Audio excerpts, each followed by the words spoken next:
Hey guys, welcome back to the channel. I hope you're all doing very well today. In this video, I'm going to be talking about 10 alternatives to the Les Paul.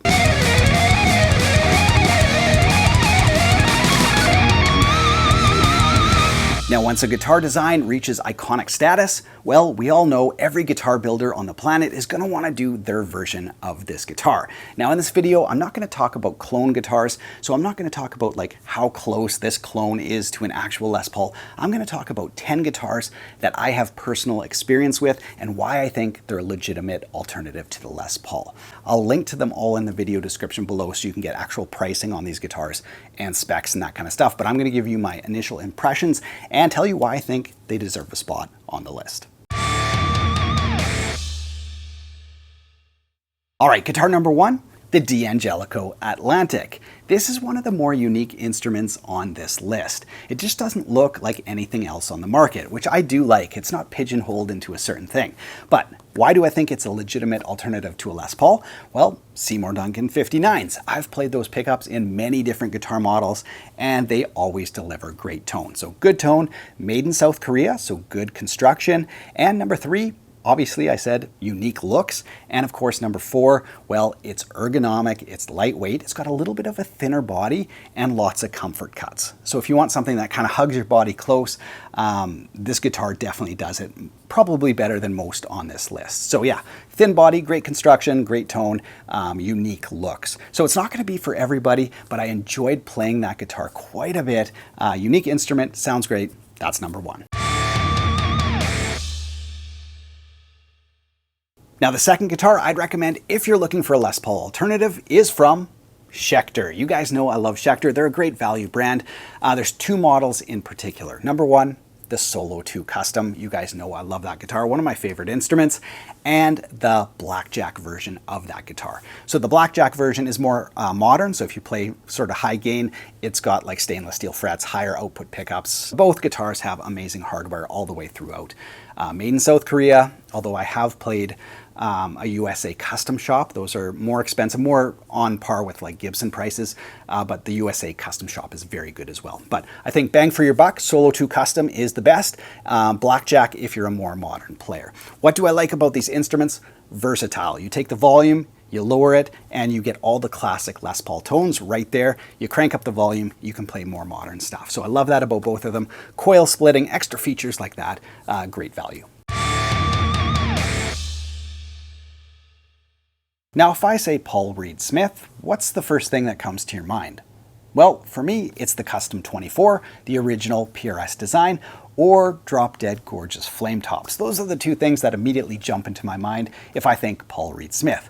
What doesn't jump into my mind is single cut guitars, or Les Pauls, or anything like that.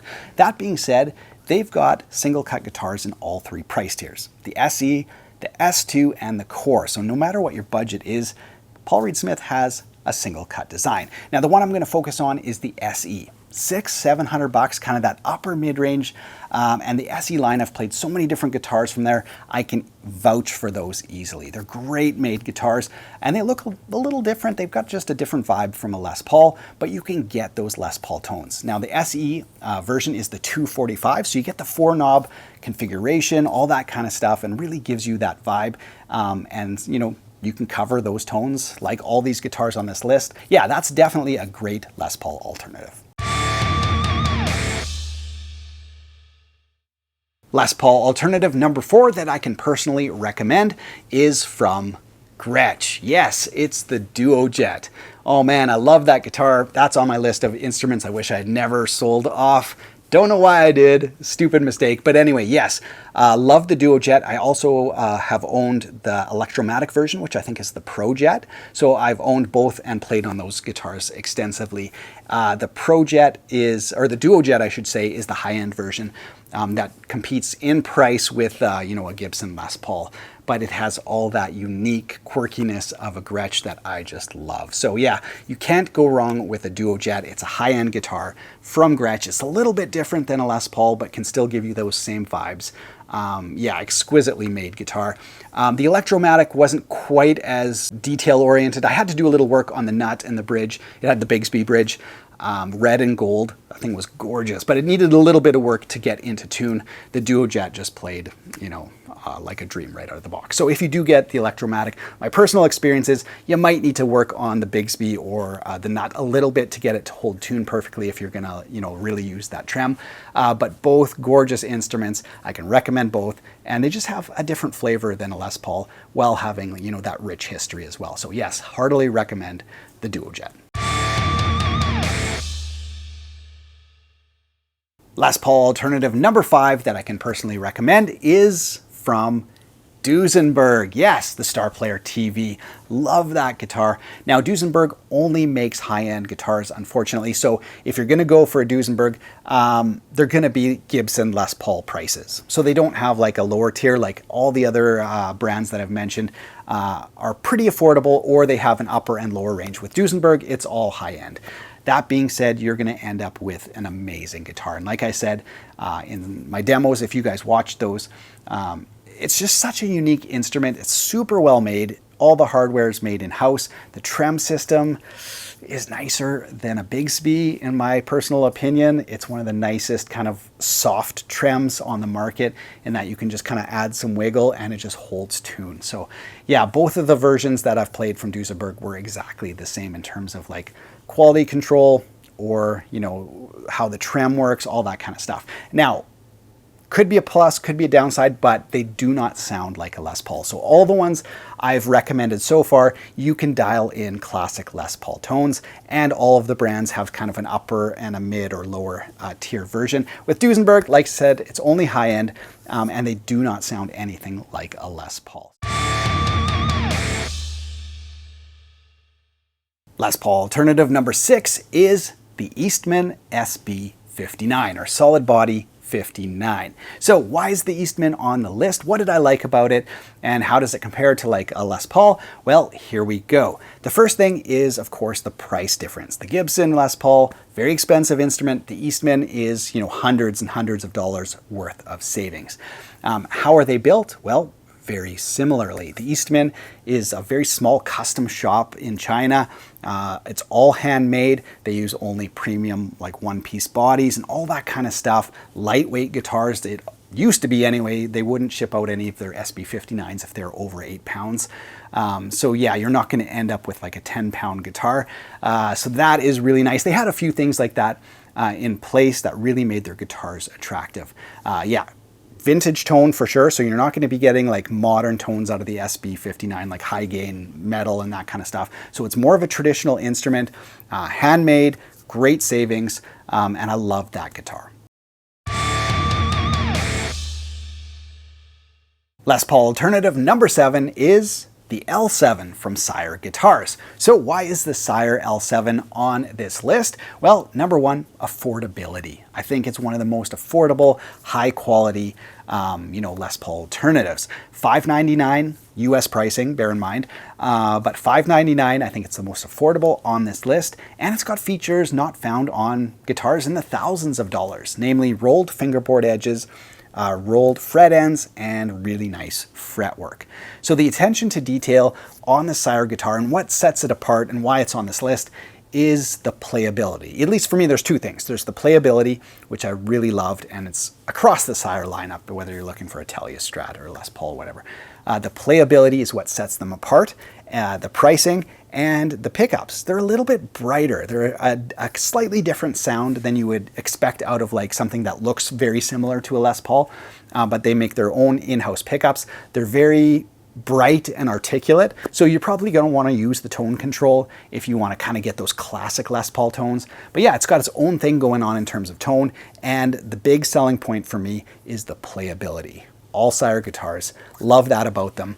They really focus on the guitar necks, and that's of course how we interact with those guitars. So great pricing, good build quality, great features, love the Sire. Now, Les Paul alternative number 8 is Godin guitars. Now, they're a Canadian company, so they had to make the list. Got to represent here. I've played their acoustic guitars. I own one of their nylon multi-act guitars.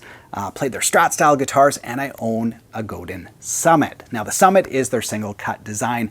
The version I have is the Summit Supreme. It's got the gold foil pickups and the revoicer button. So yeah, it might look pretty traditional, but it sounds nothing like a Les Paul. So I'm mostly trying to feature guitars that kind of are doing their own thing. There are some traditional ones on this list here, but this Summit Supreme from Godin, very different. Like the Duesenberg, it's kind of like doing its own thing, very unique. Beautifully made instrument, high quality, Canadian made, so you know it's ethically made and all that kind of stuff, which is really good. If you want a traditional experience from the Summit, they also have like humbuckers version, but the gold foils are kind of cool because they're just different. But yeah, that made my list just because it's such a unique guitar. It's doing its own thing. It's a great company, so there you go. Les Paul alternative number 9 is, well, an interesting pick in that it's kind of the original thing. It's the Heritage H150. It's not a clone. It's the original guys from the Gibson factory that stayed and started their own company when Gibson left town. So the Heritage guys were all experienced building the Les Paul for decades, and they put all that experience into the Heritage H150. So if you're like me and you're not super comfortable with the way one company kind of treated guitar players over the years, and you're kind of like, I don't want to give them any more of my money, but I do want a traditional guitar, Heritage. That's the way to go. These guys are making ultra traditional, beautiful guitars the way they were made for decades. So if you want something modern, as I always say when I talk about Heritage, look for a different company. If you want something authentic in the way it's made, and all the finishes, the hardware construction, pickups, all that kind of stuff, go with Heritage H150. And finally, Les Paul alternative number 10, my final pick. Well, first I want to give a quick shout out to ESP LTD. I just don't have enough playing time on those guitars to have them officially on my list, but I know tons of people love them. So if you guys have experience with them, drop it in the comment section below, good or bad. LTD, ESP, let me know what you guys think about those guitars. But hopefully in the future, maybe I'll have a chance to get more hands-on playing time with those models. But here we go, my final pick. As you guys know, Epiphone has not been on this list until now, and it's not my Epiphone 1959, which I do love. This is sort of a little bit of a quirky or collector's pick. So far, all these guitars have been readily available. You can get them anywhere. But my final pick is the Japanese-made Epiphone Elite. Those guitars are awesome. So yeah, they made them for at least a decade in Japan. There's two versions. There's the Tombstone headstock and the Open Book headstock, both made by Epiphone in Japan. Great factory there. They're making high quality guitars that compare with the American made ones.